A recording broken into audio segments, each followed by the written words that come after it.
babysitting kids and managing a superhero show. Yeah, where do we get our material from? Hi guys. Hi. So I have to ask, and just for the record, aside from the rich history of Black Lightning, was there a little bit of inspiration you guys were able to get from The Incredibles? You know, the idea of a superpowered dysfunctional family?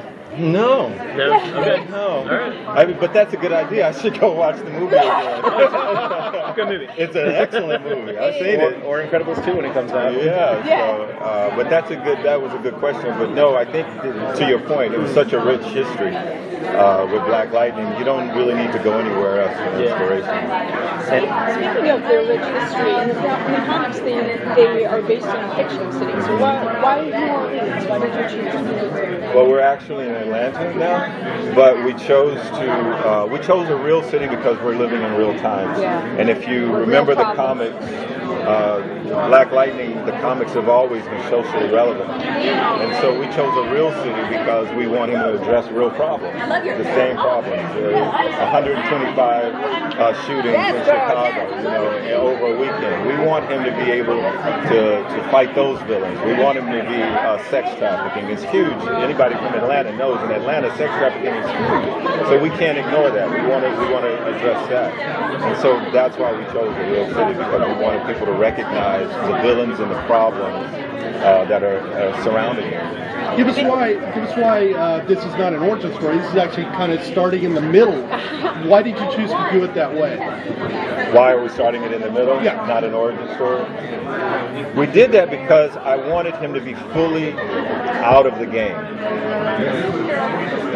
What's interesting to me is not what you're doing, it's why you quit and then why are you pulled back in, right? So he quit because of the love of his family, right? I love my wife, I love my kids, and I'm coming home beat up. And if you guys seen the trailer, you see that image of him in the tub. You can imagine having to deal with something like that, once a month. And so when she says, look, I need you to stop for the love of your family, he did. 9 good years, right? You're on the wagon, right? Because your superpowers can almost be like a drug, right? Yes. So your superpowers, and so she's telling him to get off this drug. So I wanted to see and hear what it was like, so that as we walked down the road of him coming back, we knew what he was headed for. And now we know what his daughters are headed for as well. So that's kind of why we started right there. And it's fun to your point, we have 2 origin stories. The retirement, coming out of retirement, and then so there's still more to know. And storytelling keeps you leaning in. That's our job, to keep pumping them out. Having read all the comics and, being up on this history, were there any favorites you had? Any particular story arcs, characters that you were especially excited to bring to the screen? Yes, I have, and I'm trying to remember the name. I just had Tony Isabella sign it. Oh, yeah. My favorite comic is, and you guys probably seen it, it's the comic with the black and white cover with all the bones on it, where Jefferson is shot, and then he's hallucinating, and it's around Halloween time, so when he's being pushed through the thing, it's just an amazing book, and I can't remember the name of it because I'm tired of shit. We'll look it up.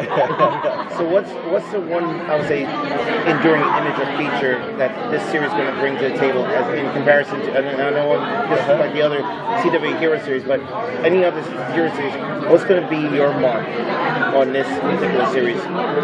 So when we look back and say, Black Lightning was family drama, was it a hero drama, was it something a little bit more tangible because it's from Atlanta? It's a family drama, and it's also the literal family about how do you be a superhero and be a family man. There's not very often that burden put on most superheroes. I think that they're detached for a reason.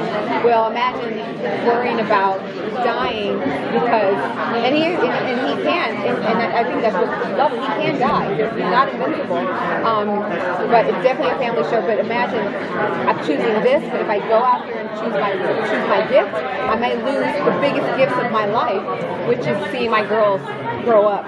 and walking them down the aisle and all the things that we love to do, that we dream of doing, while we struggle every day and put one foot in front of the other. Well, he's got that too. I think our other stamp would be that we're dealing in reality. We're not, we're not fighting aliens. We're fighting real villains. You know what I mean? And this guy is vulnerable, so he can be hurt. And so I think when you watch this show, you'll be able to recognize the villains. You'll be able to recognize the issues. And I think that will be the stamp, that we're a family drama that happens about a family that happens to have some powers, and how do they use it is more important. How do they use it? And then I can just brag on him a little bit. I think another stamp is I think Salim has done a beautiful job, visually stunning. I think it's beautiful. That's Thank you. Thank you guys so much.